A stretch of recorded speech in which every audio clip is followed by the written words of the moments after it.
بسم اللہ الرحمن الرحیم۔ السلام علیکم ورحمۃ اللہ وبرکاتہ۔ پاکستان کے زیر انتظام کشمیر میں آج 30 وزراء اور کچھ ایڈوائزر مقرر ہوئے ہیں۔ Jammu Kashmir joint action committee کے تحت عوام کے حقوق کی تحریک کے دوران وزراء کی فوج ظفر موج کا بھرتی کرنا عوام کے منہ پر تماچا مارنے کے مترادف ہے کہ اس تحریک کے دوران کے مطالبات میں سے ایک مطالبہ یہ بھی ہے کہ حکومت کو کفایت شاری کی پالیسی اپنانی چاہیے تاکہ عوام کے اوپر پڑنے والا بوجھ کچھ کم ہو سکے۔ یہ وزارتیں مشاورتیں ریاست میں انتظام کی بہتری کے لیے نہیں دی جاتی بلکہ حکومت کی تشکیل میں ضرورت ووٹوں کے بدلے رشوت کے طور پر دی جاتی ہیں، جس کے ذریعے سے منسٹر صاحب الیکشن میں کی گئی انویسٹمنٹ کو بمحض سود کے وصول کرتے ہیں۔ اس کے ثبوت کے طور پر الیکشن کے بعد ریاست میں ہونے والے ترقیاتی کام اور وزیر و ایم ایل اے صاحب کے بینک اکاؤنٹ کا تقابلی جائزہ لینا چاہیے۔ یہ ایک شیطانی نظام ہے جس میں پوری دنیا بالعموم، پاکستان بالخصوص اور ریاست کشمیر بالاخص اور اس کا یہ حصہ گرفتار ہے، اور یہاں کی عوام اور ریاست کے بیٹے اپنی سرزمین سے دور اپنی اولاد سے، اپنے ماں باپ سے دور 7 سمندر پار خون پسینہ بہاتے ہیں، زر مبادلہ یہاں بھیجتے ہیں، دوسرے ہی لمحے یہ زر مبادلہ واپس امارات اور یورپ میں جائیدادیں اور کاروبار کے لیے منتقل ہو جاتا ہے، اور یہ سرزمین اتنی قربانیوں کے باوجود بنجر ہی رہ جاتی ہے۔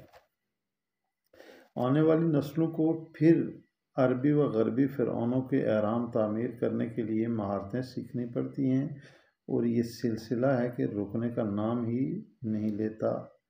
اس کا حل کیا ہے؟ کیا کیا جائے؟ یہ سب سرکل سرمایہ دارانہ جمہوریت اور جمہوری نظام کا نتیجہ ہے، جہاں انسانیت کا درد رکھنے والے فرد کی اس نظام حاکمیت میں گنجائش ہی نہیں ہے۔ اس نظام حاکمیت تک خود غرض، فرومایہ اور بددیانت شخص ہی پہنچ سکتا ہے، جس کا نتیجہ آج ہم بھگت رہے ہیں۔ ہماری نجات اس نظام کو سمجھنے اور متبادل نظام کو آمادہ کرنے اور خود بھی متبادل نظام کے لیے آمادہ ہونے میں ہے۔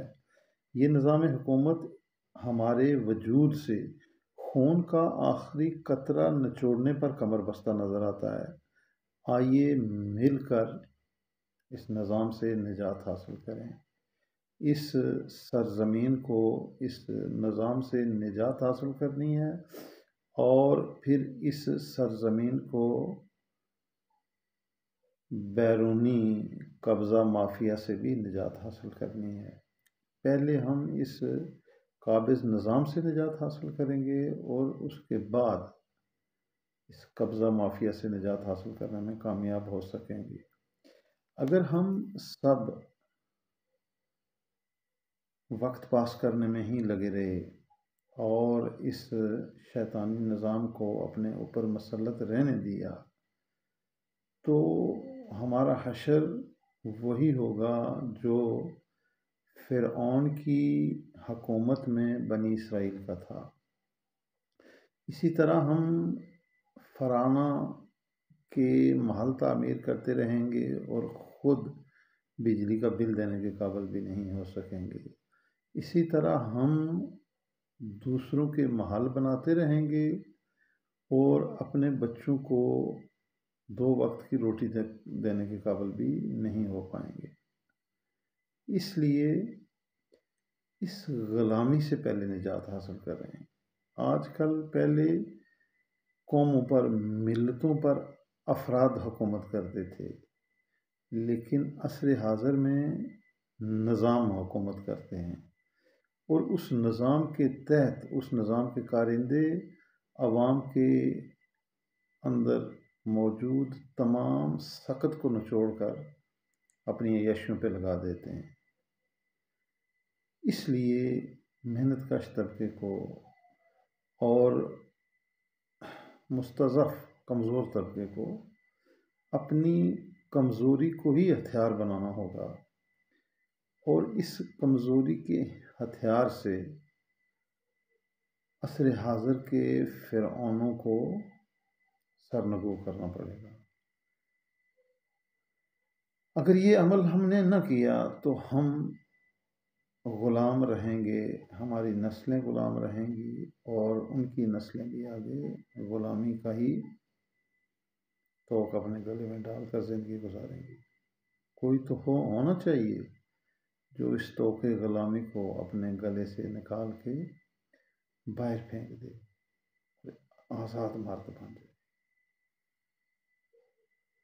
آزادی بہت بڑی نعمت ہے اللہ تعالیٰ کی طرف سے۔